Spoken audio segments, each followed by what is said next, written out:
Yogi clan, good morning. Welcome back to Yogi Cycle Service. Today, general discussion. Just wanted to talk to you about a few things. Just got back from the mountains this past weekend.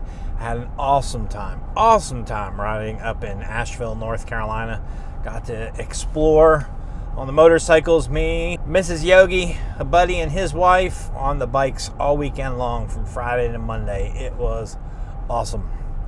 Got to ride a lot of the Blue Ridge Parkway, got to ride Devil's Drop and a couple other really sweet roads. Had a good time, was planning on getting it caught on some GoPro, but let's just say on the way to Asheville, we had a little bit of equipment issues going on. Well, more operator issues than equipment issues.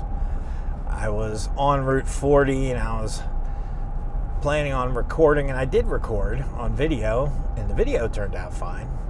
Going up by Black Mountain, North Carolina on 40, where it's nice and twisty on the highway. Got all that recorded, and then it started raining, and Mrs. Yogi and I pulled off to a gas station, and I pulled out the Tascam recorder and realized, I don't have it plugged in the top. I have it plugged in on the side. I got the microphone plugged in the headphones, not the microphone.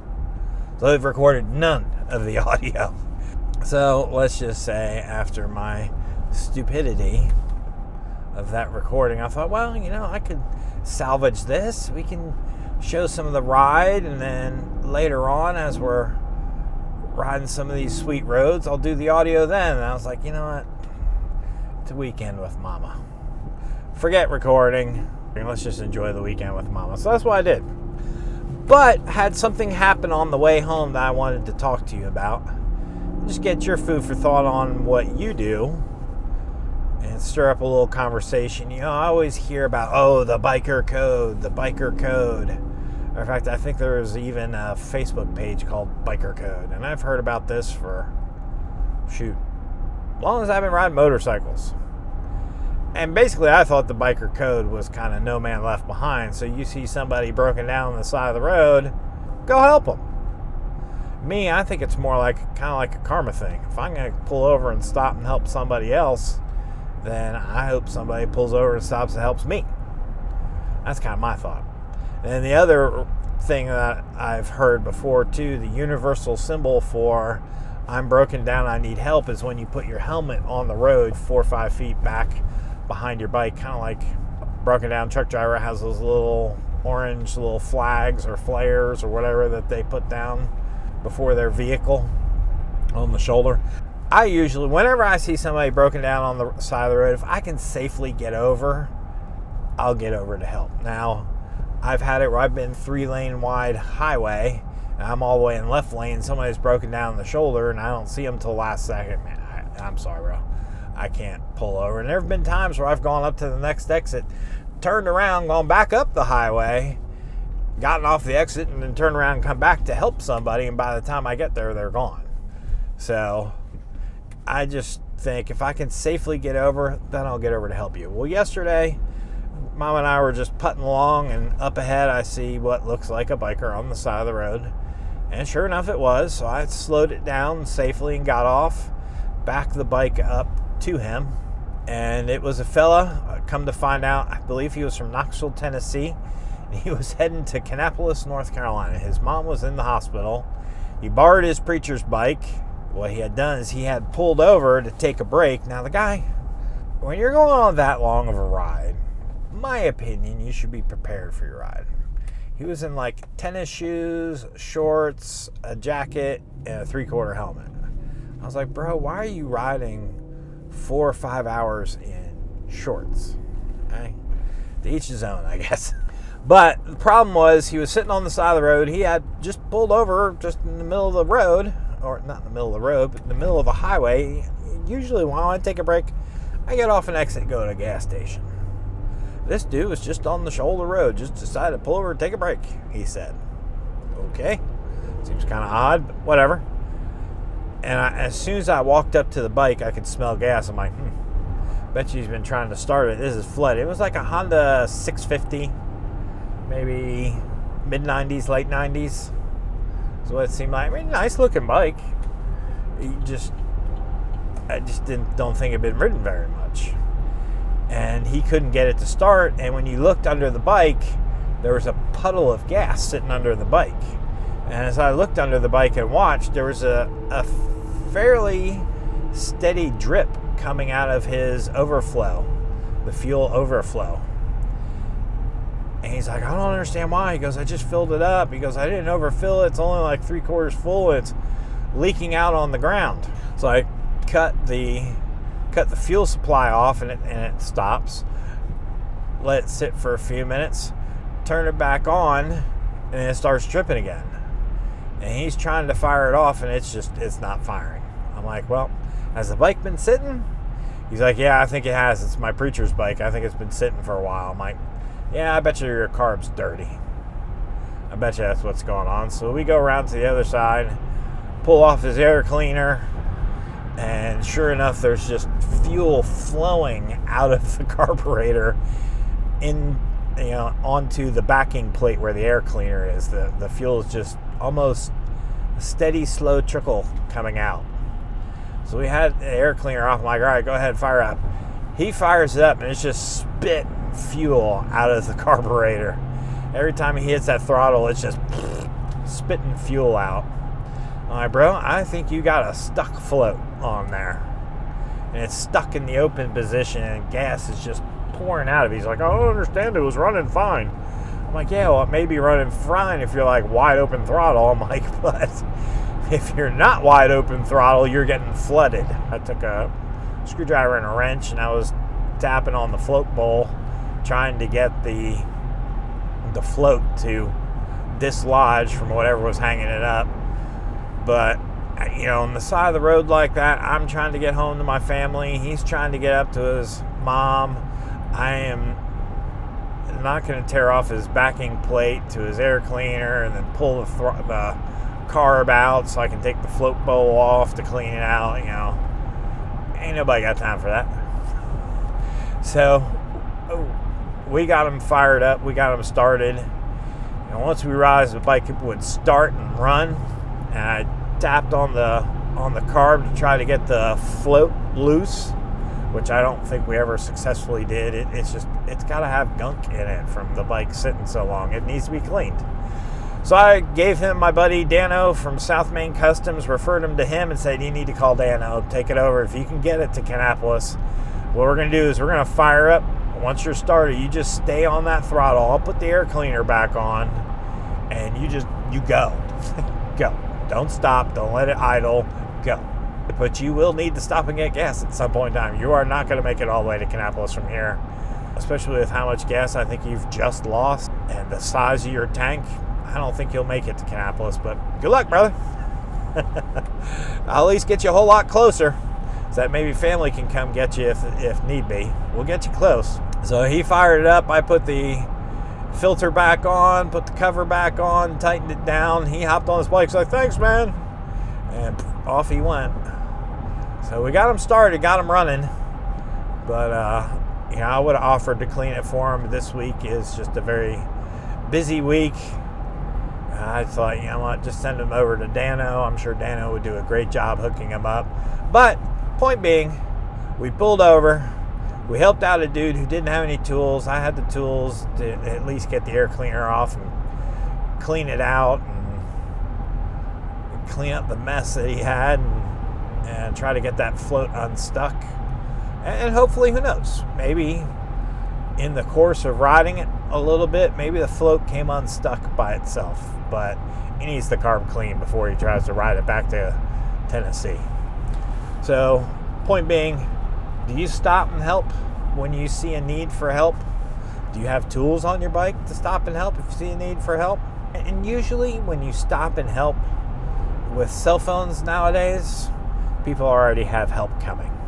There was a fella, I guess it was fall of last year, I was coming home from work and I was in the hot lane on the left side of the highway, and on the left side shoulder up ahead I could see there was a biker pulled over. So I just automatically slowed down, got over onto the shoulder, and came up behind him. And he was from probably about 3 towns over. I don't remember exactly what was wrong. Whatever was wrong, it was not fixable at that time. he had to get it somewhere to fix it. I don't remember exactly what it was. And I was like, well, yeah, I'm 2 exits up. I could go home, get my trailer, pick you up and take you home. He's like, oh man. He goes, yeah, I called my daughter and she has access to a trailer, but she lives an hour away. I'm like, don't make your daughter do that, bro. I'll go get the trailer. I'll come get you. He's like, all right, I really appreciate it. So I was just about at my house to get the trailer, and he gives me a call. He's like, hey man, don't worry about it. One of my friends is close. He has a trailer already. He's close by. He's going to come pick me up. Don't worry about it. But man, I greatly appreciate it. No problem. No sweat. Then there was a third time. I guess it's about a year ago. Me and a buddy were rolling down the road, not far from home, on the way to a meeting, and saw a dude on a Fat Boy broken down on the side of the road. So we pull over. It turned out what happened was a piece of 18-wheeler tire was in the road, and he ran over it. When he ran over it, it flipped up under his front tire, hit his front fender, and curled the front fender up against the front. How the dude didn't go down, I don't know. But it curled the front fender up like underneath his tire, and it was rubbing against the tire. And it just trashed that front fender. And how it didn't lock up his front tire, I have no idea, but praise God it didn't, and the guy was fine. So we pulled over, we unbolted his fender, because it was done. It was toast. We unbolted his fender, like, well, what do you want to do with the fender? He's like, I don't know. So we had probably about 8 zip ties with us. So we linked the zip ties together and zip tied it down to his rear seat, and he was able to fire up the bike, and off he went. You know, we just put the bolts back in the bolt holes, so he'd still have the bolts, and zip tied his fender to his rear seat, and off in his little merry way he went. You know, it's times like that. You see someone broken down on the side of the road, you know, they may or may not have tools. So I don't care if you're on a sport bike or if you're on a cruiser. If you're on 2 wheels and you're broken down and I can safely get over to help you, I'm going to pull over to help you. And to me, that is the biker's code, is no man left behind. You see somebody broken down, try to help them. If you can't help them, you can't help them, but maybe you know somebody who's local who can help them, or maybe you can figure out how to get them towed, or whatever the need is. So I'm curious, when you see somebody broken down, do you pull over to help? You know, how do we do that? What does the biker code say? I think to me it's just a humanity thing, you know? I'm looking to help somebody. Hey, you're on 2 wheels. You have the same interest I do. I don't care what you ride. I don't care the color of your skin. I don't care the preference of your bike. I don't care the language you speak. I don't care. I'm going to pull over and help if I see a need. And that to me is just taking care of each other, you know? And that's one of the awesome things that I love about riding motorcycles. You meet people of all different walks of life. And that just, it adds spice to life. It adds variety. It adds fun. You know, it's a common bond that we all share. The love of the wind in our face, 2 wheels, and that to me is just awesome. Something that bonds us all together. I don't care what it is. You know, I was talking to my friend this weekend, speaking about bonding together. We were in this one hippie store up in Asheville, and they were selling hacky sacks. He's like, oh man, hacky sacks. He goes, that was the one thing in high school that brought all different groups of people together. He goes, I don't care if you're a nerd, if you're a jock, if you're this or if you're that. He goes, the hacky sack, that brought us all together. I had to kind of giggle at that. Well, you know, for me, it's motorcycles, man. I don't care what you ride. I am not a Harley snob. You pull up next to me on a GSXR, on a CBR, on a Yamaha, on a Kawasaki. I don't care. So thank you for joining me on this rant, Yogi Clan. I hope you had a wonderful weekend. I hope you have a great day. Stay tuned. Don't forget to subscribe. Oh, this weekend, things I got coming up this weekend. So, getting ready for Memorial Weekend coming up at the end of the month. So I need to do a full service to the Ultra Classic. Plus, I'm still having problems with the radio cutting out when I'm playing Spotify on the Bluetooth. It's still cutting out, but one thing I did notice is when I would hit it often seems like it cuts out when I hit a bump. And I think that the antenna is loose. And since one of my screws, the insert is missing on my batwing fairing, we're just going to pull the batwing off this weekend. I'm going to check for a loose antenna connection. I think that may be why I'm losing my Bluetooth signal, because I think the antenna is loose on the back. So I want to make sure it's tight and properly plugged in. And we're going to show you how to put a new insert in. If your insert comes out of your batwing fairing, we're going to look at that. We're going to do an oil change, a primary change, and a transmission change on the Ultra Classic. And then, probably in a couple weeks, hopefully we're going to dig into the Fat Boy and fixing the primary leak on there, fixing the shocks on there, and replacing the pulley. So stay tuned. You don't want to miss all that good wrenching stuff. We got a lot of wrenching I got planned coming. Hopefully going to get a new pair of slip-on mufflers coming. So we'll show how to install some slip-ons, and we'll go from there. I also got a subscriber who wants to bring his bike over and hopefully take the head pipes off his bike so he can take the catalytic converter out of it, cut the catalytic converter out of it, weld the outside plate back on, and then put them back on his bike. So we'll show you how to do that also, hopefully. So stay tuned. Oh, and I also got my buddy's bike coming over to the house. I'm going to try to pick it up probably this weekend also, and we're going to do a full service on his bike. It's been sitting for a little while, and one of the things going wrong with it, which is a common problem, is the shifter pegs coming off the shifter shaft.